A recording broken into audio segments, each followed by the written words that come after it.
especially if somebody ends up getting hurt Mm-hmm. during training Yeah. camp and can't make it. Now I'm fighting for $1 million, Yeah. which is life changing, you know. And so- when is this? In November 24th. Okay, so that's what you're currently training for now. Yep. Okay. Correct. Will you do any other fights? No, so I'm under contract now. Okay, so Yeah. that means Yeah, they're you're gonna- just training yep, for in pay case me. they need you.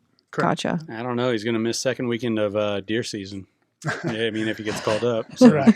I don't know. Speaking of that, yeah, do you hunt? Do you I do. Okay. I do. Yeah. So I work at a place called Cedar Valley Hunt Club, Okay. where Andy's dog is, Mm-hmm. and we train dogs. We guide hunts. This is my first, year there, and it's right up my alley as far as interests go. You know, I grew up pheasant hunting, and Okay. this is awesome. All right. And that's kind of how I officially met Jordan. Was he is training my dog right now. He's got about 3 weeks left of training. Yeah. Okay, yeah. so how yeah. long has Kylo been there?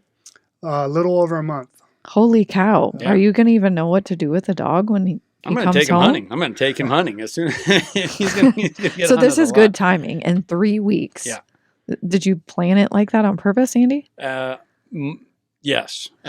Mark called me earlier in the summer, and I was actually getting ready to talk to either Mark or one of Ben's guys about getting Kylo some actual training, because all I was doing was just the typical stuff in the backyard, you know, fetch, sit, stay, that type of stuff. Right.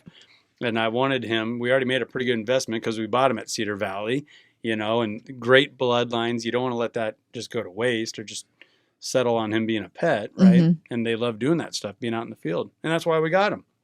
So I thought, let's have a professional do it. I kind of looked at it like I wouldn't try to fix my HVAC or my AC unit, you know. Yeah. Why would I try to, you know, train this professional athletic dog? So Yeah. I wanted someone to help me out with that. And Mark actually just called me out of the blue and said, "Hey, your pup's about a year old. Would you want some training?" I'm like, yes, I do. You're like, you read my mind.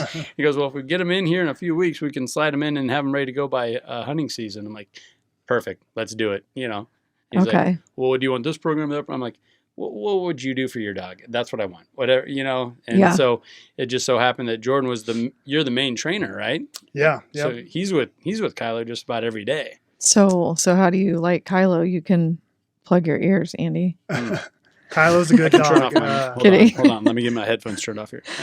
He brings Kylo out here. He's a good dog. He's definitely a good dog. You know, he's got a lot of energy, and you can tell he loves to have a job and like chasing, fetching. So Okay. he's definitely gonna be a good hunting dog, I think. Okay. Yeah. So it's going good. It is going good. Yeah. So we were Yeah. out there last week, and that was the second time he was with those dummies, you know, that were being shot and thrown out a pretty good ways. Mhm. And our camera guy, Garrett, he's filmed that type of stuff before, and he's been around those dogs. He's like, if that was his second time with that dummy launcher, he's doing pretty good. So I felt good about that after Yeah. we hung out with you guys and saw that. Okay. So, yeah, it was just this machine that you put blanks in and you hit it and it launches this thing out. And they're supposed to go retrieve it. But then also retrieve Okay. it to us, not the guy that was shooting the blank. out. Correct. Yeah. So, Oh. yeah, I mean, he had a lot going on, and like I was impressed with it, you know, and hearing that was only the second time out doing that.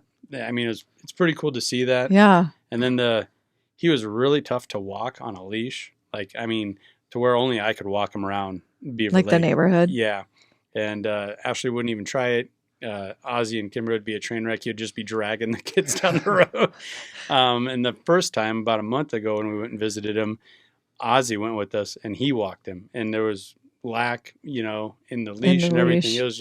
It was phenomenal. I'm like, well, this is whatever the end bill is, it's already worth it. I don't care, you know? Right. And that's what Mark's about. He's like, first and foremost, they got to be a pet, right?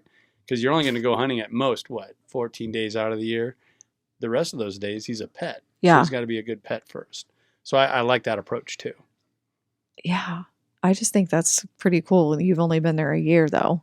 So then you had the training, obviously, from other people No, I to help. learning on the job. You are. Okay, so from they're- Mark and Tracy. everyone's- Yep. I got you training you and you got to training Yep, the dog. Okay. Well, Yeah. and you had a relationship with Mark, right? When you talk about Mark and Tracy, these are the two of the best people on the planet. Oh, you know, absolutely, you yep. can say that, and it gets kind of but when you're talking about these two, they really are. And you knew Mark through your wrestling, right? Wrestling, yeah. Because he's a we coach. both helped coach Okay. Norfolk Public there, and yeah, and I always knew about his hunting thing, Mhm. and he was always a big supporter of my fighting, and he sponsors me a bunch, and That's awesome. and last year when I did the show, I had to quit my full-time job, which